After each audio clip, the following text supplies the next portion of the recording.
Hey guys, आप सुन रहे हैं लव इज लव। मेरा नाम अभिषेक है। मैं अभी 26 साल का हूँ। मेरी हाइट 5.10 है। गोरा रंग, बाल भूरे कलर का है। बॉडी तो सख्त मर्द की तरह है। कई लोग मिलते हैं जो बोलते हैं कि तुम्हारी आवाज़ और तुम्हारी मुस्कान बहुत ही अच्छी है, पर मुझे तो दूसरों की मुस्कान देख करके अच्छा लगता है। मैं बहुत सोच सोच कर बोलता हूँ। मैं डरता हूँ कि किसी को मेरी बातें बुरी ना लग जाए। वैसे मैं रहने वाला भोपाल का हूँ। मेरा अभी नया नया जॉब लगा है दिल्ली में। फैमिली में मेरी माँ, मेरा पापा और एक छोटी बहन है जो भोपाल में रहते हैं। मैं अकेले दिल्ली में किराए के मकान में रहता हूँ। मैं एक सॉफ्टवेयर इंजीनियर हूँ। वैसे हमारे ऑफिस में बहुत सारे स्टाफ मेंबर हैं, पर हम 4-5 लोगों की एक टीम है जो दोस्तों की तरह रहते हैं और एक दूसरे की ज़रूरतों पर एक दूसरे की मदद करते हैं। उनकी भी एज मेरी ही जैसी है।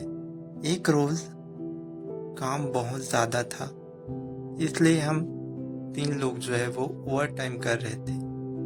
मैं, गौरव और रोहन। तकरीबन 10 से 11 बजे हमारा काम जो है वो ख़त्म होता है। रोहन अपनी चेयर पे बैठे हुए बोलता है कि आज तो बहुत थकान हो गई यार।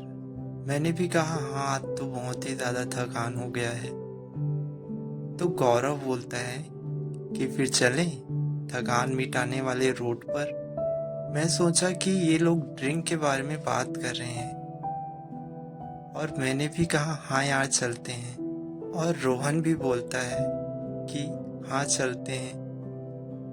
वैसे भी बहुत दिन हो चुके हैं, मैंने किया नहीं है, और तुमने ये बात करके मेरी तड़प को और भी बढ़ा दिया है। अब मैंने अपनी कार निकाली और तीनों दोस्त जो है वो बैठकर जीबी रोड के लिए निकल गए। अब हम उस जगह पर पहुंच गए थे और जब मैंने सामने देखा, मैं नज़ारा देखकर ही समझ गया कि लोग किस बारे में बात कर रहे थे और मैं जोरों से हंसने लगा। गौरव और रोहन जो है वो आश्चर्य से देखते हुए पूछा कि तुम क्यों हंस रहे हो। मैंने जब रीजन बताया तो वो लोग भी ठहाके लगा करके हंसने लगे। अब मैंने गाड़ी सामने ही पार्क कर दी और वो दोनों कार से नीचे उतरे और मुझे भी चढ़ने को बोले, पर मैंने उनको मना किया। पर वो लोग बार बार मुझे रिक्वेस्ट करने लगे। मैंने फिर भी उनको मना किया। फिर वो लोग अंदर चले गए। मैं वही कार पे बैठा था और देखा कि पास में ही एक बियर की शॉप है। सो मैं वहाँ चला गया और वहाँ से 2 बोतलें जो है वो बियर की लेकर आया और अपने कार के बोनट पे बैठ करके मैं बियर पी रहा था और सामने लोगों को देख रहा था। मैंने देखा कि लड़कियों की भीड़ में एक लड़का भी खड़ा है जो करीबन 21 से 22 साल का होगा। उसने जो अपनी बाल बनाया हुआ था वो बाएं साइड बनाया हुआ था, जो हवा के कारण बार बार उसके आंखों को छूते हुए उड़ रहा था। गुलाबी होंठ थे और आंखों में हल्की काजल लगी हुई थी। वाइट कलर की उसने शर्ट पहना हुआ था जिसके ऊपर से 2 बटन खुले हुए थे और उसे पीछे की तरफ नीचे किया हुआ था, जिसकी वजह से उसकी चिकनी छाती पूरा दिख रहा था। उसने ब्लैक कलर का रेशम पहना हुआ था जिसमें क्रॉस लगा हुआ था। उसने ब्लैक कलर की ही लोअर पहना था और स्पोर्ट्स शूज। एक हाथ पे फोन था और लोगों से बात करके वो बहुत मुस्कुरा रहा था। उसकी मुस्कान देख कर के मुझे तो उसे उसी टाइम किस करने का मन कर रहा था, पर मैं वहीं बैठे उसको देख रहा था, उनकी सारी हरकतों को निहार रहा था।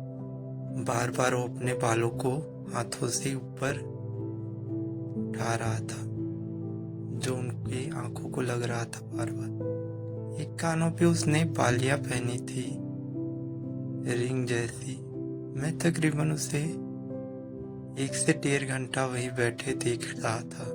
अब कुछ समय बाद मेरे दोस्त आ गए और हम लोग अपने घर के लिए आ गए।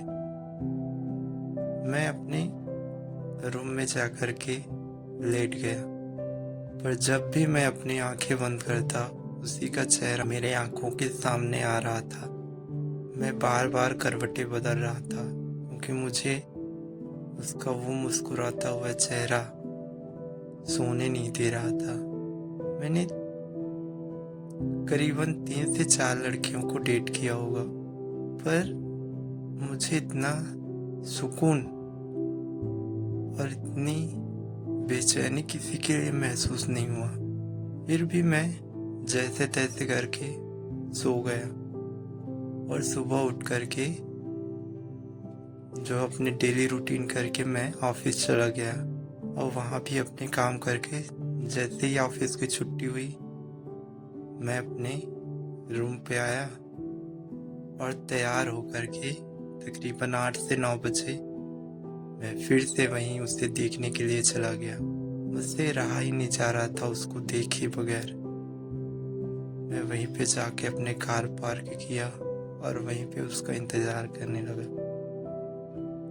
पर वो शायद 10 बजे ही वहाँ आता है, इसलिए मुझे 1 डेढ़ घंटा इंतज़ार करते हुए हो गया।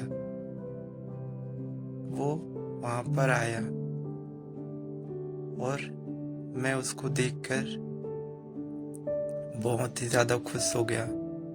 मेरे चेहरे पर एक हल्की सी मुस्कान आ गई, पर मैं उससे बातें कैसे करूं, क्योंकि मैंने कभी भी किसी लड़के को अप्रोच नहीं किया था।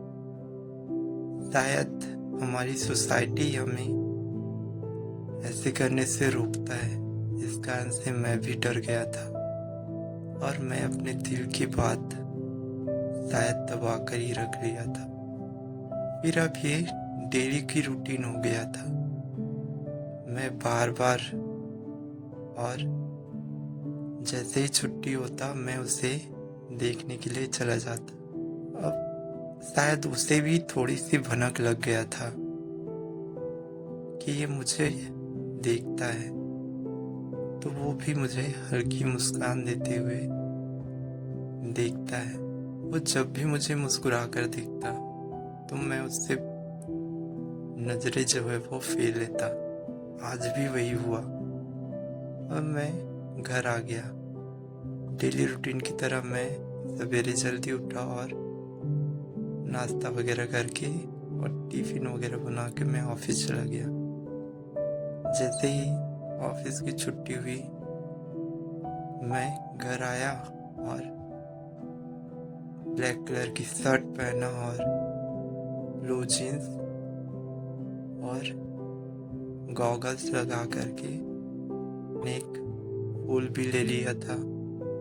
मैंने सोचा है कि आज उससे बात कर ही लूँगा, और एक अच्छी सी परफ्यूम लगा करके मैं उसको मिलने के लिए चला गया। आज तैयार होने के कारण बहुत लेट हो गया था। मैंने आज सोच ही रखा था कि आज उससे बात करनी ही है, और शायद वो भी मुझसे बातें करना चाहता था।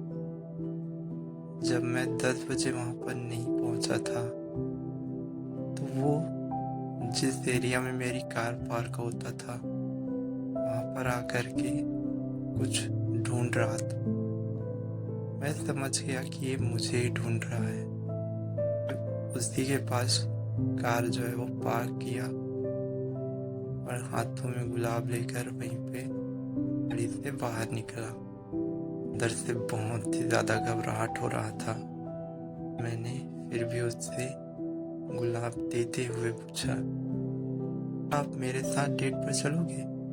उसने मुस्कुराते हुए जवाब दिया कि हमारा ऐसा नसीब कहाँ साहब कि हम आपके साथ डेट पर चले, तो सिर्फ अपना जिस्म बेच सकते हैं, किसी से प्यार क्या ही कर सकते हैं। पर मैंने उससे कहा कि प्यार करने का हक तो सभी को होता है, फिर तुम क्यों ऐसे बोल रहे हो।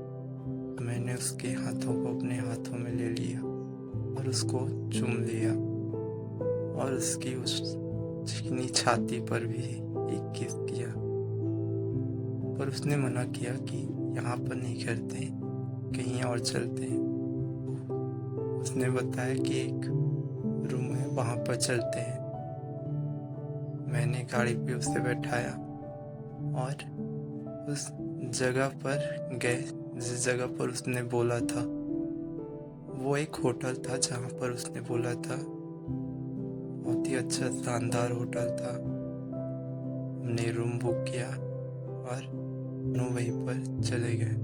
उसने बताया कि मैं बहुत दिनों से आपको नोटिस कर रहा था कि आप मुझे बार बार देख करके वहाँ से चले जा रहे थे। मैंने भी बोला कि हाँ, शायद पहली नज़र में तुमसे प्यार करने लगा, पर मेरा हिम्मत नहीं हो रहा था कि मैं तुमसे कहूँ कैसे, क्योंकि मैंने आज से पहले किसी लड़के से इस तरह से बात नहीं किया था।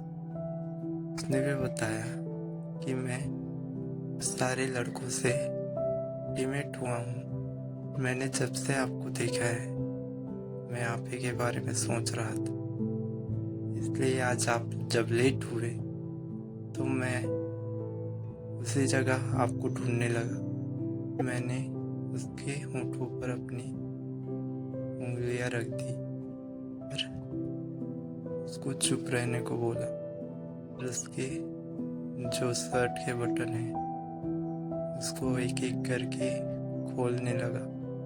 मैंने उसको अपने बाहों में उठा करके बिस्तर पर लिटा दिया। मैंने पहले तो उसके उस गुलाबी होंठों का रस जो है वो पीना शुरू किया और उनके वो जुल्फें जो बार बार हवा में लहरा रहे थे, उसको हाथों से पकड़ के उसको बहुत देर तक किस करने लगा। मैंने देखा कि उसके छाती पे हल्के हल्के बाल थे जो उसके नाभि तक जा रहे थे और नाभि से उसके उस स्पेशल चीज तक जा रहा था। ने भी मेरे बटन खोले शर्ट के और मेरे एब्स पे मेरे गालों को चूमने लगा और मुझे पेट के बल लिटाकर मेरी पीठ को मेरे हाथों को चूमने लगा। फिर उसने इशारा किया कि अब हमें इंटीमेट होना चाहिए। मेरे हर धक्के के बाद उसे हल्का हल्का दर्द तो हो रहा था, पर वो मुझे बार बार एक्साइटेड कर रहा था, बोलकर कि और जोर से और जोर से। मुझे भी बहुत मज़ा आ रहा था। मैंने इससे पहले 2-3 लड़कियों से किया था, बट मुझे इतना मज़ा कभी नहीं आया। अब हम उस चरम सीमा पर पहुंच गए थे जहाँ जाना हर किसी को अच्छा लगता है। करीबन हम दोनों 2 घंटे तक एक दूसरे पर ऐसे ही लिपट करके सोए हुए थे।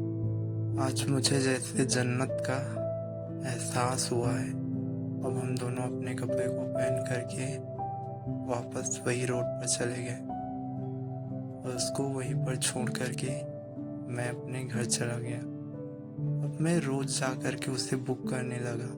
वो भी दूसरे मर्दों से दूरी बनाने लगा, जिसकी वजह से शायद उसके जो से अपने जिस्म को बेचने के लिए मजबूर किया था, उसको शायद ये पता चल गया था कि ये किसी लड़के के चक्कर पे है, तो उसने उसे बहुत मारा था। जब सेकंड डे उसको लेने के लिए गया तो उसके हाथों पर और उसके बदन पे बहुत सारे चोट के निशान था। मैंने उससे पूछा तो उसने सारी बातें बता दी। फिर वो रोने लगा। मैंने उसे अपने गले से लगा लिया और उसको बोला, तू टेंशन क्यों लेता है, मैं हूं ना, मैं तुम्हें यहाँ से बहुत दूर ले जाऊंगा। और मैंने उससे बात किया कि क्या तुम्हारे जो मालिक है या तुम्हारे जो भी है, क्या वो मुझे अलाउ करेंगे तुम्हें ले जाने के लिए? मैं उसे बहुत सारा पैसा दूंगा। पर उसने बताया कि वो सोने का अंडा देने वाला मुर्गी है, यदि वो चला जाएगा तो उसको बहुत नुकसान होगा। तो मैंने कहा कि चलो ठीक है, फिर हम यहाँ से बहुत दूर चले जाएंगे, तुम तैयार रहना। फिर मैंने अपने ऑफिस से कुछ दिनों के बाद रिज़ाइन करके मैंने वेस्ट बंगाल में अपनी रिज्यूम दिया था। वहाँ पे मेरी जॉब पक्की हो गई। उसको रात को पिक कर लिया और हम लोग वेस्ट बंगाल के लिए चले गए। उस दिन से अब तक उन दोनों साथ हैं और बहुत ही खुशी जीवन बिता रहे हैं। प्रॉब्लम्स होती है क्योंकि हमारी सोसाइटी हमें एक्सेप्ट नहीं करती, इसलिए भी हम अपने लाइफ में मस्त हैं और हैप्पी हैं। सो कैसी लगी आपको ये स्टोरी, कमेंट में ज़रूर बताना। और कैसी कहानी आप लोगों को सुननी अच्छी लगती है इसके बारे में लिखिएगा। और अच्छा लगा हो तो चैनल को सब्सक्राइब करना और वीडियो को लाइक करना। Bye bye guys.